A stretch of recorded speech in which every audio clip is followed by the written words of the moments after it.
Hi, welcome to Brick and Bricks. I'm your host, Neil. We got Mike with us this week. What's up, dude? Not much, man. How are you? I'm doing all right, man. You know, we're about ready to start week 5 here. You know what we're going to work on? We're going to finish continuing on that tower base, man. I got to finish that before I can move forward. And then I can move forward on some ground mass, and then I can start working on some other things. But until I complete that tower base, I cannot move on. I'm telling you, man, it's looking good. Thanks. I'm trying, man. I'm trying. I think we're gonna have to go do something with this. What would you like to do, man? Did you have fun down in Columbus? I had a lot of fun. It was a good time. What do you think, man? You want to go to Cleveland? You know what? I think we need to go to Cleveland. June what? 15th, 16th? June 15th, 16th sounds like a couple of good days, man. IX Center? All right, sounds like a good plan. Have a good time? Right next to the 501st, just like before. Maybe this time Thrawn will make an appearance for this one. We can only hope. We can only hope, man. All right, but anyway, we're going to continue on with this tower base, and then we're going to get into this build. And of course, you know, if you want to come check it out, we'll have it finished by June 15th and 16th. We'll be at the IX Center in Cleveland, Brick Fest. Maybe we'll find something else. We can do something else with it before same time period, who knows. But anyway, let's get into this build. All right, my friends, you know, this week we're going to continue focusing on the base of this tower, because once we got that in, then we can focus on the layout and how everything's going to fit together. There are certain key things that needed to go in place first before I can focus on layout, just because of size-wise. That's just how it goes sometimes, and that's what we're focusing on. So the base of the tower is most important. So once I got that kind of set up and ready to go, then I can finish the tower. I can come back to that. I can see how the fencing is going to lay out and everything else. So until I finish this, I mean, I could technically work on it now because I've got the idea, the basic area it's going to go in, but I want to finish this before I move forward. So of course, we got a lot of work to do and not a whole lot of time to do it in. So let's just get started.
right, friends, we've taken it as far as we can take it this week. We've gotten a lot done. This base looks great.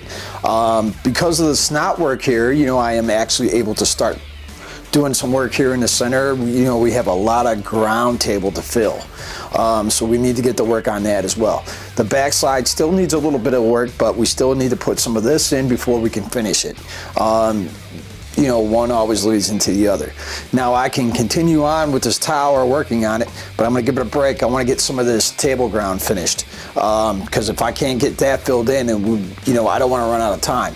But we have gotten it. I think this thing looks great. Let's go ahead and take an up close look at what we've gotten done. Okay, right off the ripper, you're gonna notice here that the paneling work is already in place. You know, looks very imperial. I like it. We got the lights on the inside, which is really showing character. You can see in there pretty well. You know, it's all about perspective all the way around. You know, what I was talking about, it's not finished here, is as you can see, we still got the panel work to get in there, but I need to put the groundwork in first, the flooring, to do that. That way we get it all nice and even right up off the rip. But I've got a lot of plans for this.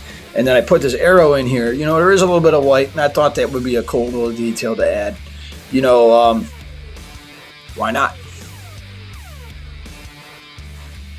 All the way around it goes. And of course, you know, we've got this here. This is my center. That's where my wiring is. It's going to continue going up the shaft. But, yeah, we're going to keep going here. A lot more work. So my friends, if you like what you saw here today, go ahead and hit that like button for me. Lets me know I'm doing a good job, and of course it helps the algorithm out. You know, if you got a good idea for this build, you know, a good comment, maybe a Lego question, a Star Wars question, anything at all, let's chat. Put that down in the comments below and I'll get back to you as soon as I possibly can. And of course, we cannot grow here as a family unless you hit that subscribe button. It takes you one brief second, but for me it means an awful lot. Otherwise, I'll see you here next time on Breaking Bricks.